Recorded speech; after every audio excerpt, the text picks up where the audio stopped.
Until now, one brand, you know which one I'm talking about, have dominated the drone market. Anything else than that particular brand, it was a toy, a cheap toy, in my opinion.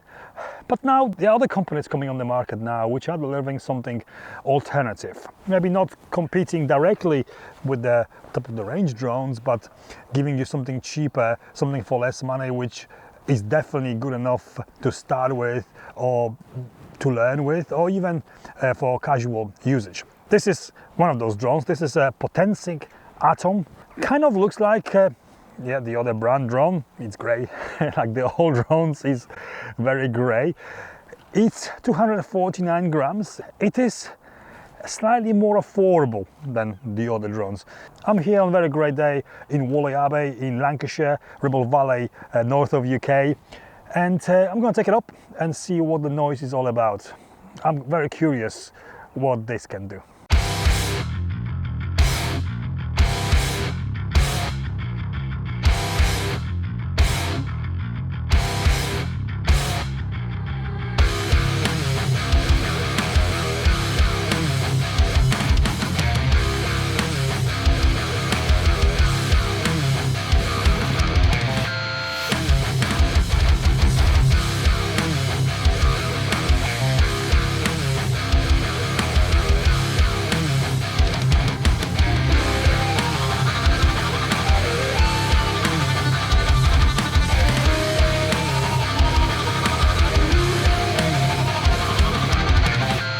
I have seriously chosen the wrong time of year to record outside. It's cold, it's very cold.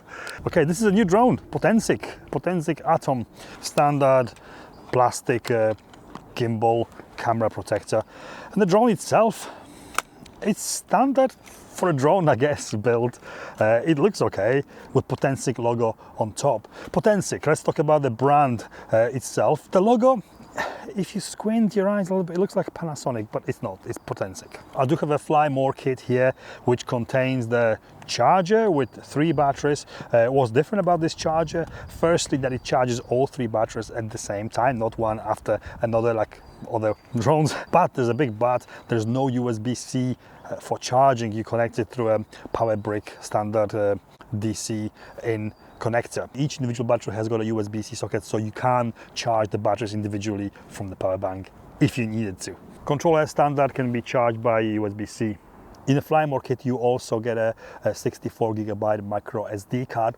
Great touch, because if you don't have one and you are just starting up, it saves you, not only saves you money to buy one, but also if you didn't know that you need one, there's one included. First impression, it looks okay, it looks very good actually. The first impression, also connecting everything and making it work, it's pretty straightforward. Quite unusual controller. Drone controllers I had experience with, the phone connects on top with these extendable arms. This is actually better, I guess, because you will take a large phone, no problem, like a Samsung phone. It fits the phone snugly and easily. You connect it with a USB-C cable. There's a 2 supply, one for the iPhone, the Lightning connection, and USB-C to USB-C for all other normal phones. Controller has got a joysticks hidden in the front for storing, so they don't move or being pushed hard when it's in the bag. You do need to install the free app on the phone, the Potensic Fly app, to control the drone with. These antennas, they unfold from the controller. What's not obvious, wasn't obvious to me. I thought the end of the antennas is the part which needs to point to the drone to get the best signal. It's not, it's the flat bit at the back here. So you have to keep adjusting to face the drone. You can see it on the screen how much signal you got. If you're losing one bar, it's simple as adjusting your antennas or angle of the controller to get the best signal. I guess the most important bit you all want to know is the quality, the picture quality and the video quality. Unfortunately, I'm in the north of UK and the weather here is very rarely very nice, like today. So majority of tests I have done when on a foggy day, a little bit darker than usual, let's put it that way. It uses Sony 4K CMOS 1/3 of an inch sensor. Kind of standard for the drone this size and the camera this size. The video quality looks okay. It's not bad at all. The pictures, a 12 million pixel camera, they suffer a bit. They look soft to me. It does need good bright day. On a bright day, there is a huge difference in image quality, and image quality is totally usable, acceptable for majority of amateur scenarios. I wouldn't use this drone for professional work, but for anything else, absolutely spot on. No vertical video though, so you do have to crop if you need the footage from the drone from the air for the social media. Not a big deal, totally doable if you bear in mind while filming, while flying, that you need to crop after. Right, it's too cold, I need to put gloves on. This is a sacrifice I'm going through for all of you to see this review of the drone outside, not inside, because I believe the drone should be reviewed outside. Even though I'm not flying it right now, yeah, I am outside with the outside tool. There's a 3 flying speeds. There's a video, a cinematic, smooth, slow flying mode, which isn't that slow. There's a normal and sports mode. These are not switchable from the controller. You have to click the button, you have to go to the menu to change those. Yes, it's not a big problem if you think about it, you know, how you fly and what you want to achieve with the drone. But sometimes I have been in situations flying the drones before when I had, for example, birds a little bit too curious, or I could hear, although I always fly legally, I could hear the low flying plane, and in those moments I want to move the drone quickly, instantly. On DJI drones, that switch is actually the control, so I can flick it quickly to sports mode and fly down or away from the bird quickly. Here you have to go to the menu to switch it over. Not a problem at all, but something to bear in mind if you are a panicky flyer like me. And those speeds are roughly 6, 10 or 16 meters per second. So video, normal and sports modes. There's no obstacle sensing of any kind. There is some infrared for detecting the ground, the distance from the ground for landing, but there's no obstacle control. So you have to be careful where you're flying. You have to be aware of the surrounding, the trees, power lines, buildings, so you don't fly into your obstacles. Video quality, video formats wise, you do get a 4K up to 30p, you do get a 2.7K up to 30p, also you do get 1080p up to 60p. You get MP4 file and you got no other control over color. You do have exposure compensation, so if it's too bright you can lower it a little bit. You can switch it to manual mode, of course, to control more something about that just in a second. But there is no any log profile. You get what you get from it. Talking about the manual mode, I usually put the drone in the manual mode when I want to show the motion blur, so I put a 180-degree shutter angle and a setting, so double the shutter speed, double of the frame rate to get natural motion blur. For that, on a bright day, you usually need to put filters on the drone camera. Here, you do have manual settings, you can set the manual settings, but there is no way to attach any kind of filter, and you can't buy any filters for this drone. So manual control of the camera is more for, oh, my stuff is flying away.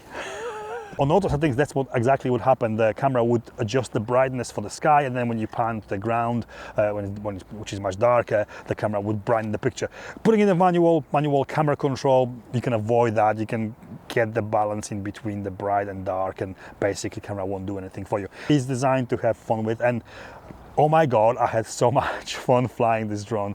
It feels good. The application itself is very similar to DJI one.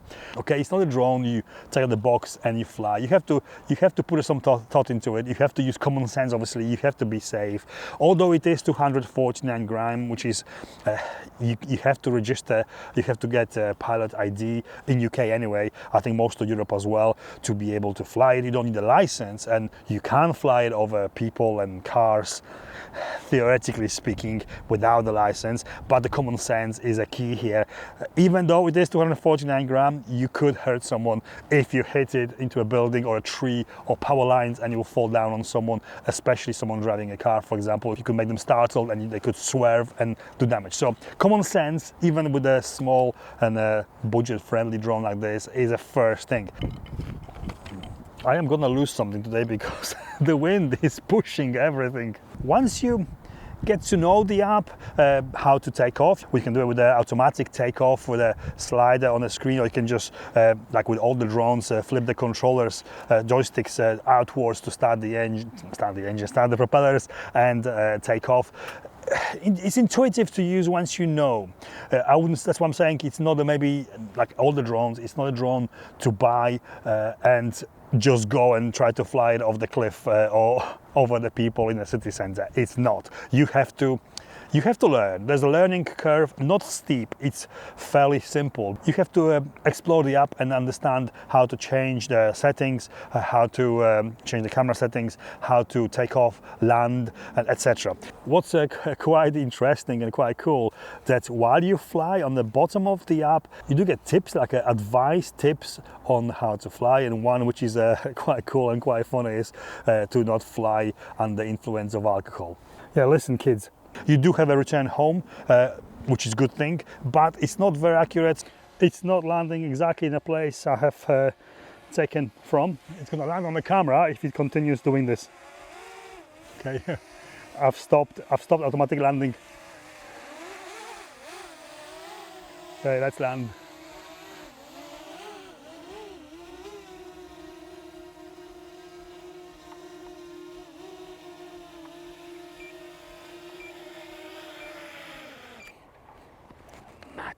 Also, as with the DJI drones, you do get a quick shots. Quick shots is the kind of pre-programmed flight modes. So if you want to film yourself, for example, standing in one place and you want a drone fly away to reveal you and your surrounding, fly around you like a boomerang, fly close to you around and then spiral out, further out.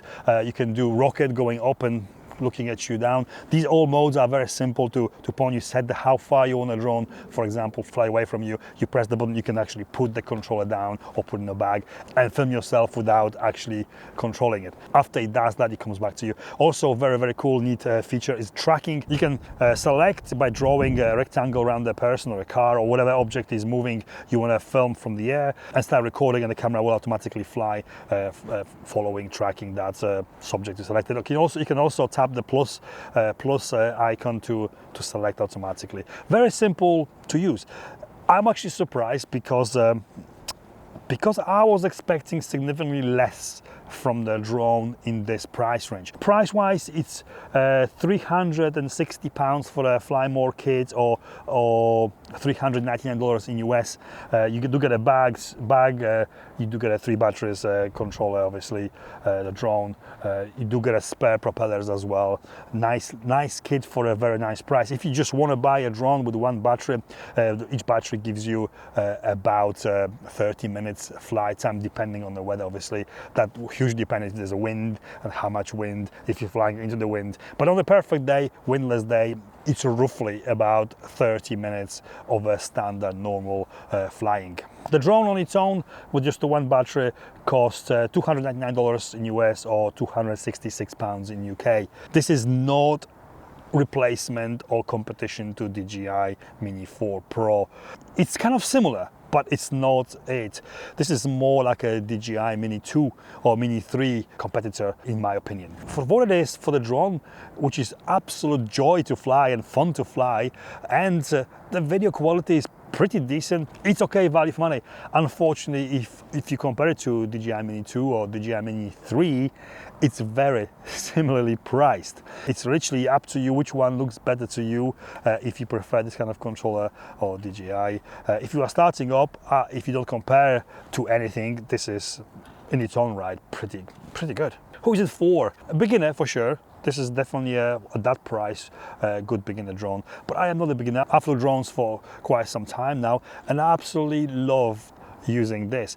I guess it's a good drone to learn with before you're ready to upgrade to a bigger one. This could be ideal starting point. It is also a great drone, as I said, for someone with experience to basically have fun with. It's cheaper, so it's less worry about, you know, when you travel with it, for example, and you just need that personal Instagram family friends shots from the air.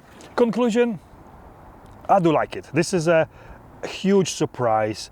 I don't know what I was expecting. I was expecting more like a toy with a seriously low quality video and pictures, but surprisingly, because of the app and how it feels and how it controls, it is almost no different to DJI drones, and for that I think it's a brilliant value for money purchase, even a spur of the moment purchase if you got 300 odd pounds, dollars lying around. I think it's also affordable drone for a present. You know, if you love someone very much and you want to buy them a drone, this is definitely better than the toy ones to learn with and have fun with. For people traveling, for content creators, the fact that you can track yourself when you're walking or driving, amazing. Also the quick shots and the automated flight modes are pretty good for any kind of content creation to add extra production value to your reels or your TikToks.